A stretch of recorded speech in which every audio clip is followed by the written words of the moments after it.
আলহামদুলিল্লাহ, সমস্ত প্রশংসা সেই আল্লাহ তাআলার, যিনি আমাদের সৃষ্টি করেছেন, পথ দেখিয়েছেন, ইসলাম দান করেছেন। দরুদ ও সালাম বর্ষিত হোক আমাদের প্রিয় নবী হযরত মুহাম্মদ সাল্লাল্লাহু আলাইহি ওয়াসাল্লাম এর ওপর। প্রিয় ভাই ও বোনেরা, আজকের আলোচনা নামাজের গুরুত্ব নিয়ে। নামাজ ইসলাম ধর্মের অন্যতম স্তম্ভ। আমাদের প্রিয় নবী সাল্লাল্লাহু আলাইহি ওয়াসাল্লাম বলেছেন, নামাজ ধর্মের স্তম্ভ। নামাজ মানুষকে অন্যায় ও অশ্লীল কাজ থেকে বিরত রাখে।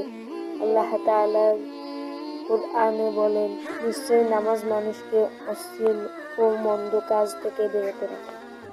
প্রতিদিন 5 ওয়াক্ত নামাজ পড়া ফরজ। যারা নামাজ পড়ে না, তারা আল্লাহর পক্ষ থেকে কঠিন শাস্তির সম্মুখীন হবে। আর যারা নিয়মিত নামাজ আদায় করে, আল্লাহ তাদের জান্নাত দান করবেন ইনশাআল্লাহ। তাই আসুন আমরা ছোট বড় সবাই নিয়মিত নামাজ আদায় করি এবং আমাদের পরিবার সন্তানদেরও নামাজের প্রতি উৎসাহিত করি।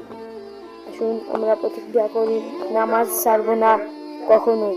আল্লাহ তাআলা যেন আমাদের সবাইকে 5 ওয়াক্ত নামাজ ঠিকভাবে পড়ার তৌফিক দেন।